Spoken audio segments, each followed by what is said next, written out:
السلام عليكم ورحمة الله وبركاته. معاكم مطبخ ام علم. اعمل لكم النهارده البانيه بطريقة حلوة قوي هتعجبكم بطريقة جديدة. انا معايا اول حاجة بسم الله كده طبق جبنة موتزاريلا، ممكن يبقى نص كيلو، والخضار بتاعنا الصحي، فلفل اخضر واصفر واحمر، طماطم وبصل اخضر. هنستخدم معانا النهاردة حوالي كيلو صدور فراخ. ده يعني بصوا متقطع بقى شرايح كده الراجل، يعني البانيه العادي بيبقى ايه متقطع شرايح، بس انا مش هعمله بانيه النهارده، هعمله بطريقة حلوة قوي هتعجبكم، جربوها بطريقة مختلفة. نسمي كده بسم الله. يلا نروح ناخد بقى ايه البانيه بتاعنا ده، نحطه في بولة كده واسعة شوية. ما شاء الله عاملة كمية كبيرة.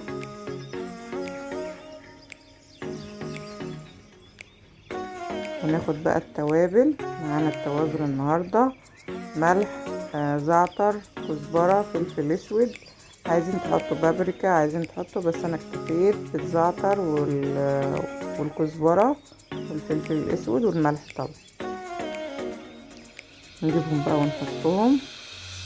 انا غسلت البانيه كويس سايباه في المصفى كان بيتصفى.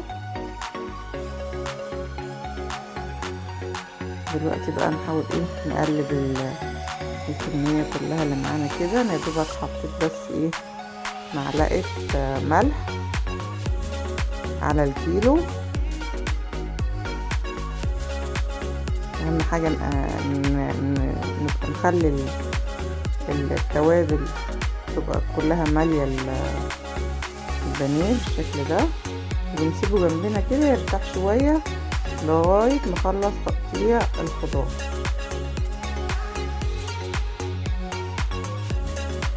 استنى كده بسم الله. هقطعها تقطيع صغير، هقول لكم ليه دلوقتي. مش هقطعها شرايح ولا حاجة، هقطعها تقطيع صغير قوي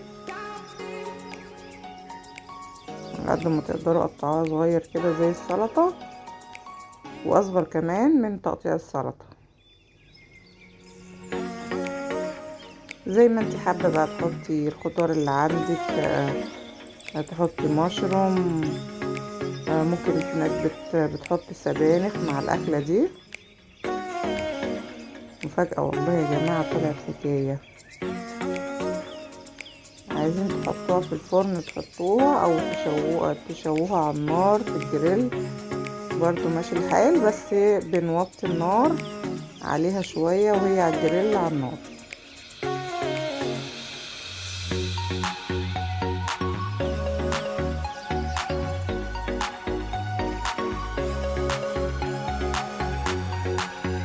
اهو نقطع بقى الطماطم برضو مكعبات. دلوقتي هنجيب بولة بقى نفضي كل الخضار اللي احنا قطعناه ده، نحطه برضو في بولة واسعة. وانا افتكروا ان انا والبصل برضو انا قطعت البصل. افتكروا ان انا حاطه الفراخ جنبي. كل ده بترتاح حوالي دي ساعة كده. نحط بقى الفلفل، بقية الفلفل الاحمر والاخضر،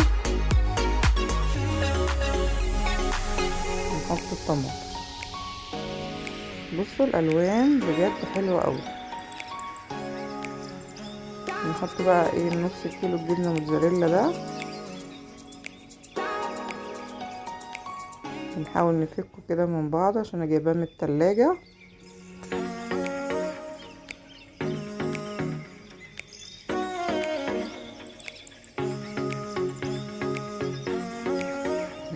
اهو نقلبهم بقى مع بعض شوية كده.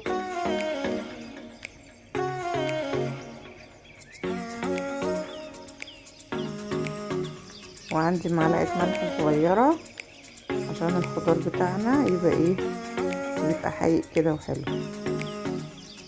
ونقلبهم برضو كويس. عشان الملح يبقى كله في الخلطة من جوه.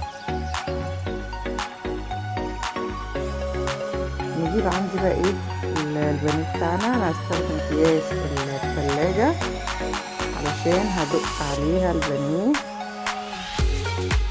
زي الاسكالوب بانيه كده، هنعمله بالظبط. هنجيب حتة البانيه علشان يستوي كويس وما يبقاش ني من جوه. اهم حاجة الخطوة دي مهمة قوي.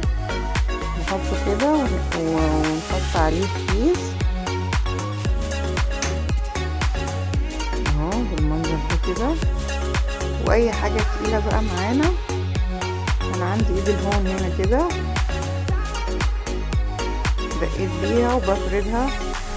بصوا بفردها كده عشان الأنسجة بتاعتها تبقى سهلة انها تستوي وتبقى رقيقة.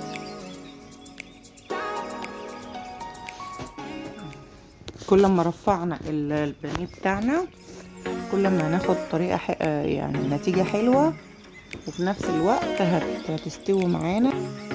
دلوقتي بقى نجيبها بقى نفرد الحشو جواها كده بالطول، نلف من اول كده زي رول، ونكمل لف كده بالشكل ده. انا عملت شوية منهم هنا. بقى جبت صينية ودهنتها وحطيت عليها ورق زبدة، وبرضه من فوق هدهنها بورق زبدة بسمنة او بزيت علشان ما يلزقش معايا. نبص بقى الرول البانيه اللي احنا عاملينه ده.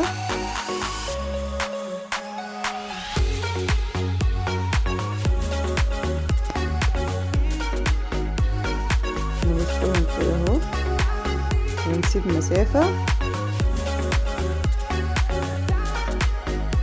اهو بالشكل ده كده. انا بصيت وعندي بقى هنا ندهن بقى الوش بتاعنا بمعلقة صلصة وشوية زيت عشان اللون فوق بتاعنا يتحمر اهو. يبقى دهبي كده. ندهن كل الوش من فوق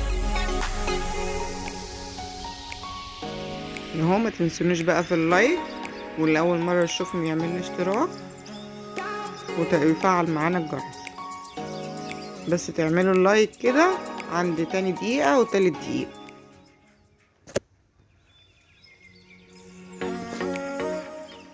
وانت لسه بتشوفني يبقى الفيديو عجبك، متبخلش عليا بقى باللايك.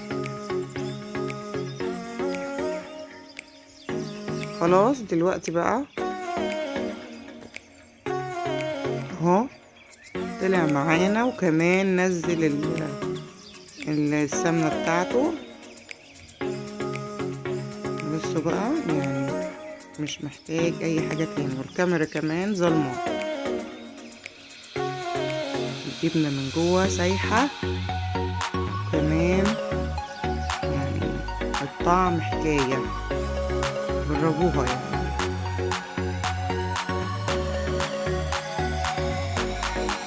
طلعت طعمها حلو قوي. حطينا من فوق كده شوية شبت للتزيين، يعني حاجة بسيطة كده. ونشوف السوا بتاع البانيه بتاعنا او صدور الفراخ. بصوا اتقطعت معانا بكل سهولة واستوت، ويدوبك مخدتش في الفرن غير نص ساعة بس. كنت فاتحة عليها الفرن من تحت، جيت في اخر دقيقة فتحت عليها الشواية من فوق. يلا بقى اللي عجب الفيديو اعملي لايك واشتراك وفعل الجرس على الكل. السلام عليكم ورحمة الله وبركاته.